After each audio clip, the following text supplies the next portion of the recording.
कभी सोचा है कैसे तमिलनाडु का ये 2.5 लाख किलो का पत्थर मात्र 2 स्क्वायर फीट की जमीन पे टिका है? क्यों एक रस्सी पे चलने वाला इंसान लंबी रॉड लेके चलता है? और क्यों लीनिंग टावर ऑफ पीसा पिछले 850 सालों से टेढ़ा खड़ा हुआ है? अगर हाँ, A few moments later, 2000 years later, one eternity later. क्या बात है सर, क्या बात है सर, क्या बात, ये बात है। अरे सर क्या बात। तो आइए समझते हैं फिजिक्स के एक जबरदस्त कॉन्सेप्ट को, सेंटर ऑफ ग्रेविटी।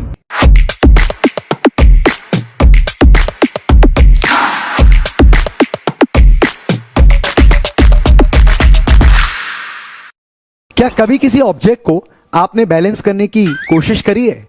कैसे हिट एंड ट्राई करके हम उस पॉइंट को ढूंढ सकते हैं जिसके अबाउट बॉडी बैलेंस हो रही हो, या यूं कहें कि हम अपने आप से उस पॉइंट तक पहुंचते हैं जिसके अबाउट बॉडी बैलेंस हो रही होती है।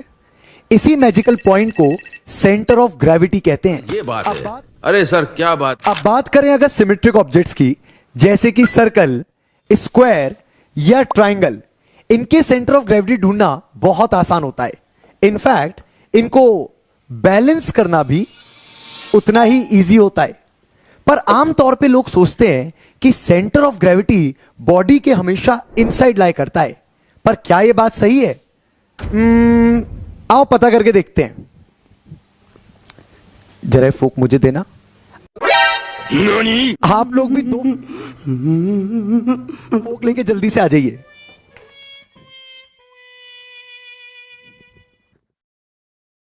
ले आए दो फोक। अब एक काम करिए, इन फोक को आपस में कुछ इस तरीके से फंसा दीजिए। अब इस टाइम आप लोगों को लग रहा होगा कि जो इसका सेंटर ऑफ ग्रेविटी है वो कहीं इस बॉडी के अंदर लाई कर रहा होगा, पर सच्चाई ये है कि इसका सेंटर ऑफ ग्रेविटी कहीं यहां होगा। अब आपको सेंटर ऑफ ग्रेविटी की डेफिनेशन तो याद होगी, एक ऐसा पॉइंट जिस पे अगर हम बॉडी को बैलेंस करने की कोशिश करें तो वो बैलेंस हो जाती है। इसका मतलब कि यहां पर अगर मैं सेंटर ऑफ ग्रेविटी पे इस पॉइंट को बैलेंस करूं तो बॉडी को बैलेंस हो जाना चाहिए।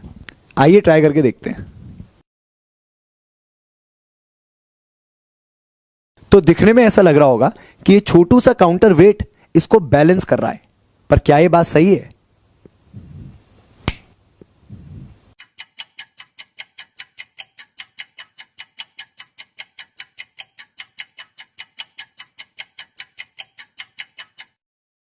इसका मतलब छोटे से टुकड़े का इसकी बैलेंसिंग में कोई रोल नहीं था।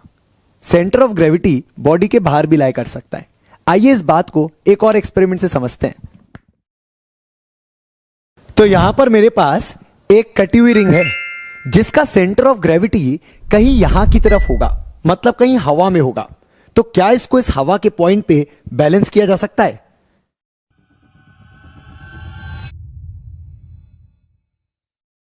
अब आप लोगों को लग रहा होगा कि सर आपने इसको हवा में कैसे टिका लिया? तो परेशान मत होइए, मैंने यहां पर धागे बांध रखे थे जिससे मैंने इसके सेंटर ऑफ ग्रेविटी पे ही इसको सपोर्ट दिया। तो अब आपको यह बात तो क्लियर हो गई होगी कि बॉडी का सेंटर ऑफ ग्रेविटी बॉडी के अंदर भी लाई कर सकता है और बॉडी के बाहर भी लाई कर सकता है। तो अगर अभी तक आपको सेंटर ऑफ ग्रेविटी का फील आ गया तो आइए अब ये समझ लेते हैं कि सेंटर ऑफ ग्रेविटी को लोकेट कैसे किया जाता है। तो सिमेट्रिक ऑब्जेक्ट्स के सेंटर ऑफ ग्रेविटी उनके बीचों बीच लाई करते हैं, ये बात तो हम बहुत अच्छे से जानते हैं। पर अनसिमेट्रिक ऑब्जेक्ट जैसे कि ये, इसका सेंटर ऑफ ग्रेविटी इसके अंदर लाई करेगा या इसके बाहर लाई करेगा या कहां लाई करेगा, इसको ग्रेविटी की मदद से पता किया जा सकता है। तो चलो इस ऑब्जेक्ट को इस कील की मदद से इस दीवार पे लटका देते हैं और साथ ही साथ एक बॉब भी लटका देते हैं। तो जैसा कि आप देख पा रहे होंगे कि आपको एक यूनिक लाइन नजर आ रही है। इसी लाइन को लाइन ऑफ ग्रेविटी कहते हैं। चलो इस लाइन को मार्क कर देते हैं। अब दोबारा इस लाइन को ड्रॉ करते हैं, लेकिन इस बार थोड़ा ओरिएंटेशन को चेंज करके।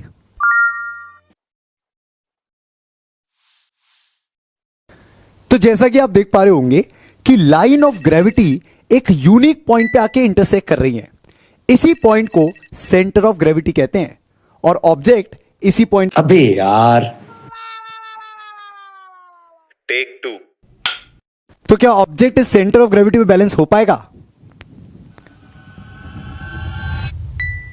अरे वाह, ये तो बड़ी आसानी से बैलेंस हो गया। तो लाइन ऑफ ग्रेविटी एक बड़ी कमाल की चीज है। सेंटर ऑफ ग्रेविटी ये बताता है कि ऑब्जेक्ट कब बैलेंस होगा, लेकिन कब आउट ऑफ बैलेंस होगा ये लाइन ऑफ ग्रेविटी बताता है। समझे? नहीं समझे? और समझाता हूं। इस ऑब्जेक्ट का सेंटर ऑफ ग्रेविटी कहीं यहां होगा और इसका लाइन ऑफ ग्रेविटी कुछ इस तरीके का होगा। जब तक ये लाइन ऑफ ग्रेविटी इस ऑब्जेक्ट के बेस से पास करता रहेगा तब तक ये ऑब्जेक्ट स्टेबल रहेगा। पर अगर मैं इसको पलट दूं तो क्या लाइन ऑफ ग्रेविटी इस टाइम इसके बेस से पास कर पा रहा है? और अगर नहीं तो फिर ये अनस्टेबल हो जाएगा। तो यहां पर मेरे पास लीनिंग टावर ऑफ पीसा का एक छोटा सा मॉडल है जिसका सेंटर ऑफ ग्रेविटी कहीं यहां पर है और उसका लाइन ऑफ ग्रेविटी कुछ इस तरीके का होगा। जैसा कि आप देख सकते हैं कि इसका भी लाइन ऑफ ग्रेविटी इसके बेस से पास कर रहा है।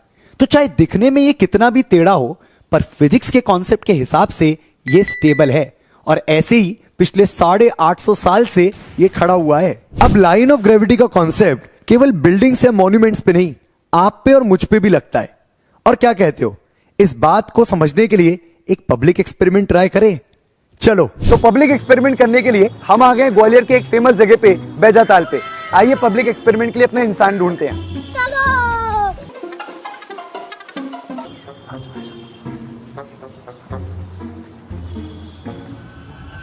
भैया हेलो, मैं फिजिक्स पढ़ाता हूँ और बच्चों को एक्सपेरिमेंट करा के हम फिजिक्स समझाते हैं।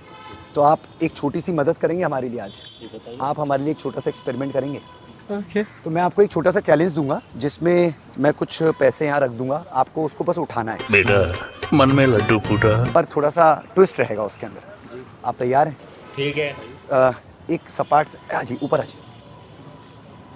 हाँ, इससे टिक के खड़े हो जाइए। आपके पैर बिल्कुल पीछे की तरफ होने चाहिए। हाँ, अब आपको पैर नहीं हिलाने अपनी जगह से और आपको सिंपली झुक के मैं पैसे रख दूंगा, उठा लेने। और ट्विस्ट ये है कि आपको बस अपने पैर नहीं हिलाने और अपनी बॉडी नहीं हिलानी, ठीक है? पैसे रख देता हूँ और अगर आपने उठा लिए तो आपके पैसे, और अगर आप उठा लेते तो मैं इसकी रकम भी बढ़ा दूंगा। बेटा मन में दूसरा लड्डू फूटा। पक्का? रेडी? आप तैयार है? कैमरे की तरफ ऐसे कर दीजिए एक बार। अभी मजा आएगा ना भिड़ो। ठीक है, रेडी? चलिए 1 2 3। बैगन। पैर नहीं हिलाने आपको। एक बार और ट्राई कर सकते हैं आप। तो पैसे तो मैंने दूर नहीं रखे, पैसे तो मैंने आपके पैर के नीचे ही रखे। अब आप उठा सकते हो तो उठा लीजिए। थोड़ा सा तो ऐसा उठाना ही पड़ेगा। तो नहीं, पैर नहीं हिलाना आप। आपको एक बार और ट्राई करना है तो कर लीजिए। नहीं वो होगा। मैं 500 का नोट भी रख सकता हूँ। पीछे हाथ, पीछे हाथ। Thank you so much. अब एक काम करते हैं, अब क्योंकि पैसे तो हम नहीं उठा पाए, पर कम से कम बच्चों को कॉन्सेप्ट तो समझा सकते हैं। तो अगर आप मेरी मदद करेंगे तो हम बच्चों को कॉन्सेप्ट समझा देंगे फिजिक्स का, इसके पीछे क्या लग रहा है। ठीक है। तो चलिए, तो बच्चों समझ लेते हैं लाइन ऑफ ग्रेविटी बेसिकली होता क्या है।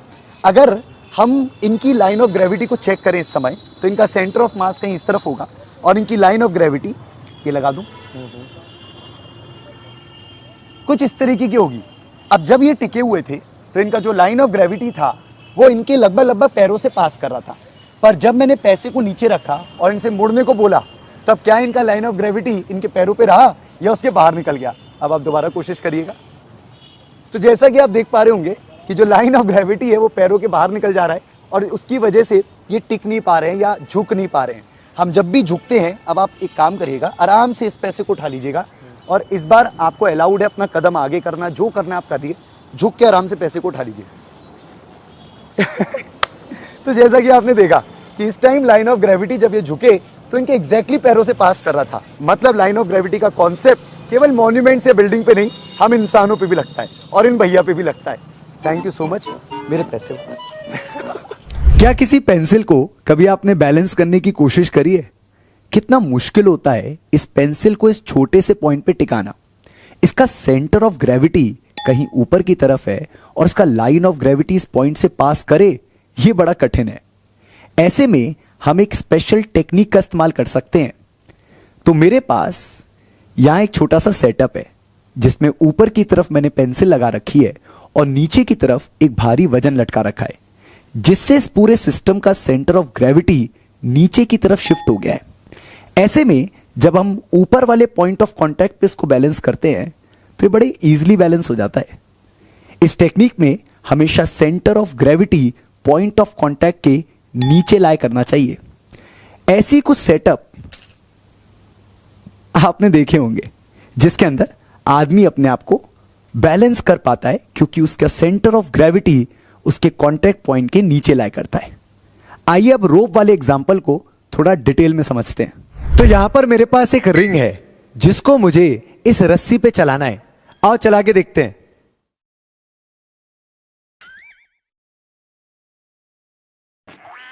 तो ये ऐसे तो नहीं चल पाएगी। रिंग का सेंटर ऑफ ग्रेविटी इसके बीच में है जो कि इसके पॉइंट ऑफ कांटेक्ट के ऊपर की तरफ है और उस वजह से ये अनस्टेबल होती है। अब आप में से कुछ बच्चे सजेस्ट करेंगे कि सर इसको बैलेंस करने के लिए इसके बीच में रॉड फंसा दो। तो चलो रॉड लेके आता हूं। तो ये आ गई रॉड। अब इस रॉड को इस रिंग में फंसा देते हैं और दोबारा चलाने की कोशिश करते हैं। रेडी?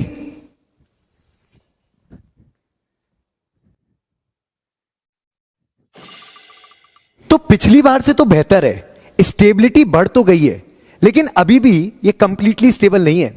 अभी भी सिस्टम का सेंटर ऑफ ग्रेविटी इसके पॉइंट ऑफ कांटेक्ट के ऊपर है। हमें किसी भी तरीके से इस सिस्टम के सेंटर ऑफ ग्रेविटी को इसके पॉइंट ऑफ कांटेक्ट के नीचे लाना है और उसके लिए इस रॉड को मोड़ देता हूं।